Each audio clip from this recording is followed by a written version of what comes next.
Halo Tribuners, selamat pagi. Jumpa lagi dengan kami di podcast Malang Live pada episode kali ini. Kali ini kami kedatangan tamu langsung dari ASOL, salah satu merek optik ya Mas, ternama di Indonesia. Kita sapa langsung deh dengan Mas siapa? Boleh disapa langsung ke Tribuners di rumah ya.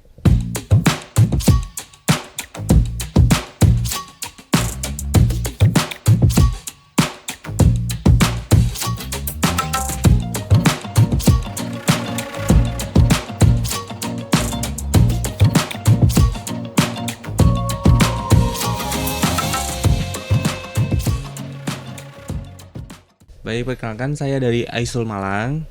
Nama saya Bayu, sebagai store leader di ASOL Malang.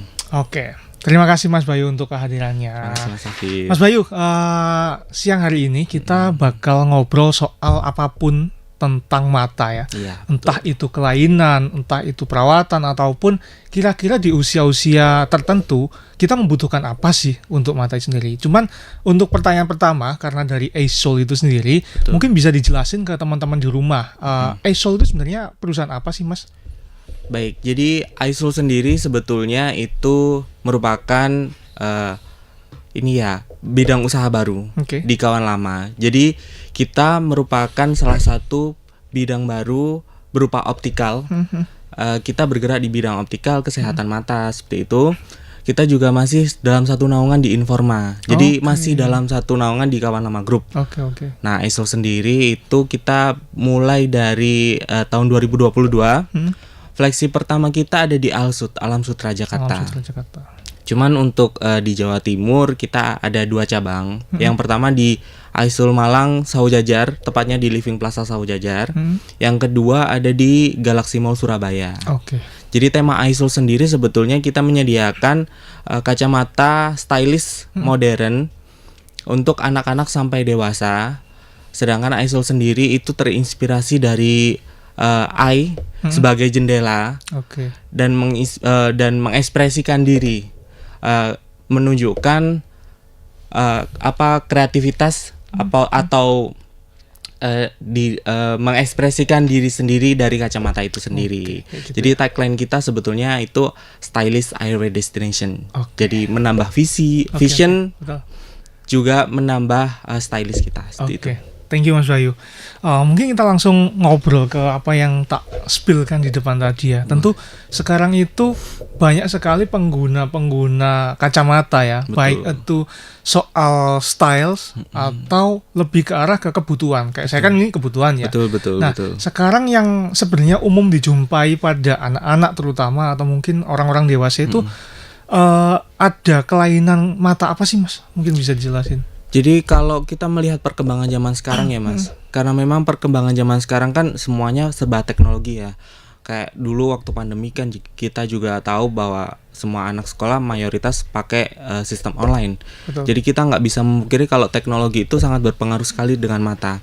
Apalagi dengan gadget-gadget sekarang yang mungkin warnanya udah mulai yang bagus kayak gitu ultra kan. High definition ya. Betul. Jadi efek ke mata itu lebih tinggi seperti itu. Kebanyakan yang kita jumpai itu miopia. Jadi mungkin yang belum tahu miopia itu adalah kelainan refraksi di mana penglihatan jauh kabur karena titik itu tidak jatuh di retina tetapi di depan retina. Seperti itu. Menghasilkan pandangan jauh kita kabur dan itu bisa dibantu dengan kacamata cekung atau biasa orang bilang kacamata minus seperti itu. Kebanyakan kalau untuk anak-anak sekarang Mas, ada nggak Mas pernah ngejual kacamata dengan minus berapa itu padahal dia masih kecil? Kalau untuk minus tinggi mungkin selama saya ada di optik ya ada beberapa, cuma perbandingannya mungkin 1 banding 10. Jadi ada dari satu anak itu minusnya sudah langsung tinggi. Cuma beberapa faktor memang ada beberapa faktor yang mempengaruhi. Salah satunya itu tadi gadget kayak gitu. Kalau kelainan lainnya mungkin rabun dekat kalau untuk anak-anak itu sangat jarang sekali kayak gitu. Jadi ada beberapa anak yang tidak minus tetapi plus kayak gitu. Malah plus ya? Iya, ada seperti itu. Terus misal Mas selain gadget kira-kira apakah ada faktor lain? Misal kalau nggak salah aku pernah pas periksa kacamata ya, orang tuanya minus juga ya, kayak gitu. Apakah memang faktor selain gadget itu ada faktor lain, misal genetik atau lingkungan atau apapun yang bisa membuat orang menjadi miopia? Betul. Jadi faktor genetik itu juga salah satu dari miopia itu sendiri. Jadi misalkan ada orang tuanya nih itu minus, seperti mungkin Mas Afif ya, karena Mas Afif minus, ada kemungkinan untuk anaknya itu minus juga. Cuma kita nggak bisa ngedoktrin ya. Jadi misalkan Mas Afifnya minus atau mungkin istrinya enggak, nah anaknya juga bisa jadi nggak minus kayak gitu. Jadi tergantung dari faktor genetik dari kedua orang tuanya itu bisa terjadi. Faktor lainnya biasanya dari aktivitas kayak gitu. Awalnya nggak minus nih, kok tiba-tiba minus. Nah kayak gitu, itu mungkin karena pola hidupnya kurang baik kayak gitu. Tidak kayak misalkan di gadget terlalu lama, terus tidur kurang seperti itu.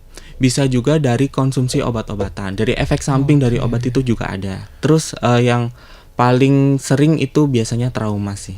Kena jatuh, jadi gitu ya? Kecelakaan atau mungkin terbentur itu juga banyak kayak gitu yang menyebabkan mata minus kayak gitu. Kalau untuk miopia kira-kira apakah bisa disembuhkan, Mas? Atau mungkin kalau bisa sembuh memang kira-kira apakah masih perlu penanganan treatment lebih lanjut yang perlu dijaga atau gimana? Baik, jadi miopia itu sebetulnya kan kelainan refraksi ya, Mas. Jadi kelainan refraksi mata itu beda dengan penyakit mata kayak gitu. Jadi ini bisa dijelasin dulu nih Mas, perbedaan yang paling detail apa nih? Betul. Jadi kayak gini, kelainan refraksi mata itu ibaratnya kita seperti luka. Luka bisa sembuh, tapi bekasnya masih ada kayak gitu. Tetapi kalau penyakit mata itu memang bisa disembuhkan. Cuma kalau refraksi kita untuk sembuh 100% pun masih belum bisa. Adapun operasi lasik itu tidak menyembuhkan, dia hanya mengurangi saja, dia nggak bisa 100% sembuh kayak gitu. Jadi misal saya minus 7 gitu turun ke 1, 2 gitu ya? Bisa, dengan operasi lasik itu bisa. Cuma kalau untuk sembuh total itu tidak bisa, Mas. Jadi kayak gitu, karena kita masuknya di kelainan refraksi, bukan penyakit mata kayak gitu. Terus kira-kira kalau misal udah operasi nih Mas, berhasil nih dari minus 7 ke 1 atau 7 ke 0 katakanlah, itu apakah benar-benar sembuh atau enggak sih Mas sebenarnya? Karena kan kalau kita kebanyakan lihat iklan ya dari rumah sakit yang bisa nanganin lasik, itu benar-benar lepas dari kacamata tuh. Itu gimana Mas? Sebetulnya kalau untuk lepas dari kacamata memang iya. Karena ibaratnya dari minus 7 nih Mas. Mas Afif minus 7 terus tiba-tiba minus 1, pandangan jelas saya jelas banget kan gitu. Cuma kalau diibaratkan lepas dari kacamata, iya, tapi dari minus 7-nya. Tetap harus menggunakan kacamata seperti tadi dari 7 ke 1 berarti harus menggunakan kacamata minus 1. Adapun misalkan berhasil nih. Saya udah 0, saya udah nggak minus lagi, nggak ada silinder atau apapun itu. Tetap kita menggunakan kacamata perlindungan sebagai defense kita. Supaya mata itu nggak kembali lagi. Karena gini Mas, kalau operasi lasik itu masih ada kemungkinan untuk naik lagi, masih ada kemungkinan untuk minus lagi. Itu kembali lagi dari pola hidup kita, bagaimana cara kita mengatur supaya kesehatan mata kita tetap terjaga kayak gitu. Berarti kayak yang teman-teman saya pakai kacamata yang warna hitam lensanya itu namanya apa Mas? Kalau yang berubah warna itu fotokromik. Itu sebenarnya penting juga ya digunakan. Betul. Jadi ada beberapa efek dari fotokromik juga, nanti mungkin bisa dijelaskan ya. Terus yang paling penting sebetulnya itu kacamata meskipun bening, itu kacamata anti radiasi itu sangat penting sih untuk saat ini. Anti radiasi ya. Betul. Terutama untuk penggunaan gadget sehari-hari. Betul. Biasanya orang bilang blue control kayak gitu. Iya benar, sinar biru. Betul. Mas, kalau untuk tindakan pencegahan nih, terutama kan anak-anak ya, sekarang baik itu anak-anak yang ada di lingkungan sekitar kita ataupun yang ada di luar sekitar kita, mereka kan kebanyakan pakai gadget sambil tiduran. Betul. Terus kalau main PS terutama biasanya mereka ruangannya agak redup. Kira-kira pencegahan yang tepat gimana Mas untuk penyakit miopi tadi, kelainan miopi? Sebetulnya kalau untuk pencegahan yang pertama itu memang menggunakan kacamata anti radiasi ya. Itu hal pertama banget. Karena even kita normal atau mungkin kita ada minus, perlindungan mata kita kalau kita pakai anti radiasi kan dia difilter. Jadi sinar biru yang berlebih memang tidak baik untuk mata. Selain itu juga kalau kacamata anti radiasi itu juga bisa memfilter UV yang terlalu banyak. Nah, UV lebih parah lagi Mas. Nanti dia bisa menyebabkan katarak kalau terpapar UV terlalu banyak seperti itu. Mungkin pencegahan lainnya menerapkan 30-30 ya. Jadi misalkan kita belajar nih, kita kan fokus dekat tuh. Nah, kalau udah 30 menit ya kita istirahat dulu. Lihat jauh, lebih baik lihat pohon-pohon hijau atau mungkin daun-daun hijau kayak gitu, itu bisa merelaksasi mata kayak gitu. Terus tidur cukup itu juga sangat berpengaruh. Juga, ya. Karena mata akan terhidrasi. Jadi mata nggak kering. Penyebab utama sebetulnya karena mata kering, kurang istirahat, mata lelah tapi disuruh tetap kerja kayak gitu. Akhirnya dia terlalu berat, bisa menyebabkan miopia juga kayak gitu. Berarti nggak semua orang yang minus ya Mas yang wajib pakai kacamata. Betul. Kita pun normal kalau pengen terhindar dari miopia bisa pakai kacamata anti radiasi. Betul. Jadi untuk perlindungan diri kita sih, karena memang daripada udah terlanjur minus, lebih baik kan kita menjaga diri dulu kayak gitu.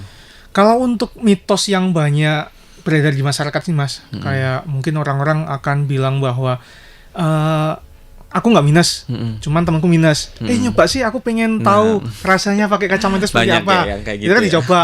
Jangan loh, kamu nanti ketularan. Betul. Terus mungkin yang lain yaitu ya membaca sambil tiduran atau redup. Itu gimana sih Mas mitos-mitos itu, yang benar yang mana, yang mitos yang mana kira-kira? Kalau untuk membaca di ruangan redup, sampai saat ini belum ada penelitian yang menunjukkan kalau memang itu bisa menyebabkan miopia ya. Karena kerja mata kan kita otomatis, pupil bisa membesar dan mengecil sesuai dengan kondisi cahaya yang ada. Cuma memang tidak dianjurkan. Kembali lagi seperti tadi, kerja mata akan lebih berat. Nah, itu ada potensi untuk menyebabkan kelainan refraksi. Kayak gitu. Cuma kalau untuk nyoba kacamata temen yang minus bisa menularkan, itu mitos. Mitos ya. Mitos, betul. Terus ada lagi makan wortel, nanti kamu itu bisa benar, vitamin A bisa sembuh kayak gitu. Itu juga mitos kan. Karena vitamin A kan kebutuhan untuk nutrisi mata ya. Jadi dia bukan obat. Nggak bisa menyembuhkan kayak gitu. Terus sebetulnya Mas, ada yang perlu diwaspadai. Perihal kelakuan anak-anak biasanya kan orang bilang kalau lihat HP atau mungkin nonton TV jangan terlalu deket, nanti minus kayak gitu. Sebetulnya yang perlu diwaspadai sama orang tua adalah ketika anak sudah memperlihatkan tingkah laku seperti itu. Karena dia melihat TV dengan jarak yang dekat, itu sebetulnya bukan kemauan dia. Tapi karena dia mendekat ke sebuah objek karena dia nggak jelas. Udah nggak bisa yang betul. Lihat jadi jauh. Dia melihat TV karena nggak jelas. Akhirnya dia secara nggak sadar mendekatkan diri ke TV tersebut. Jadi istilahnya ini kayak double attack. Betul. Pertama, dia udah ada indikasi kalau miopia, nggak jelas kan TV-nya, dia mendekat. Yang kedua, dia secara nggak langsung terpapar dari gadget dalam jarak dekat. Jadi istilahnya dia udah ada indikasi, terus ditambah lagi jaraknya terlalu dekat. Jadi ini double attack kayak gitu. Nah, ini yang sebetulnya perlu diwaspadai kalau sudah ada gerak-gerik anak seperti ini. Lebih baik segera diperiksakan ke optik biar tahu anaknya ada miopia atau tidak.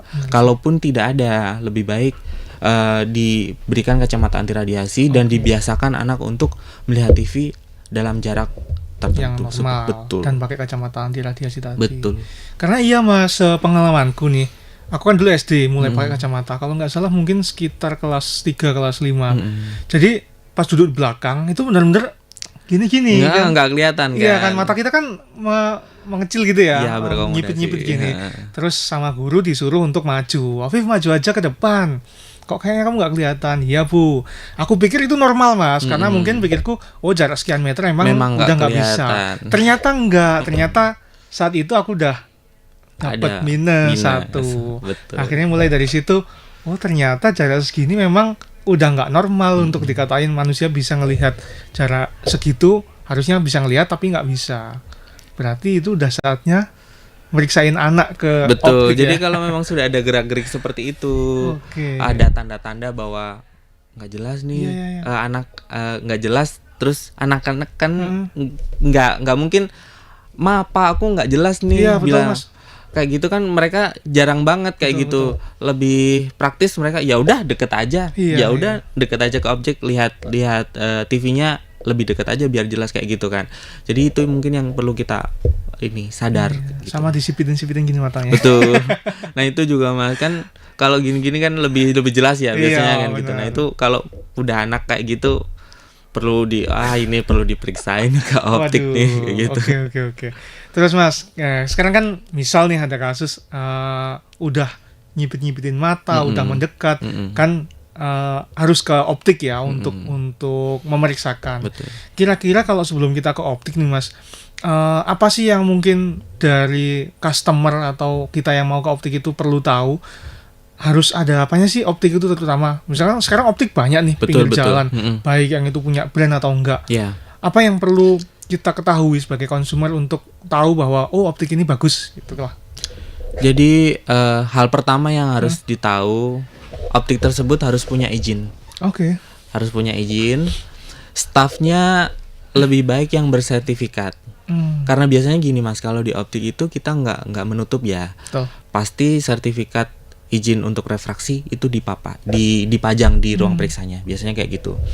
Terus alat-alat yang digunakan di optik tersebut, kalau bisa memang yang proper, sesuai standar kesehatan mata. Jadi ada alat otomatis, ada alat manual. Kalau bisa kita memang tanya dengan staff tersebut, memang ada sertifikatnya atau tidak, jelas atau tidak kayak gitu. Itu lebih baik seperti itu sih Mas. Jadi memang karena berhubungan dengan kesehatan betul. Jadi kita harus benar-benar teliti dalam memilih optik kayak gitu sih. Karena kan juga banyak ya yang di pasar tradisional, terus orang yang canvassing ke rumah-rumah, mereka nawarin jasa pembuatan kacamata yang istilahnya cepet lah ya, beberapa jam jadi gitu. Ya bener sih, mereka cuma pakai lensa diukur 1/4 setengah kayak gitu, terus kita ngecek penglihatan jarak sekian meter, udah jauh. Tapi nggak sesederhana itu ya. Iya. Karena gini Mas, kita kembali lagi ke diri kita sendiri. Kita kan mau yang bagus ya. Jangan sampai kesehatan kita udah ngeluh nih, istilahnya kita udah sakit, terus kita mau berobat, tapi berobatnya ke orang yang sembarangan.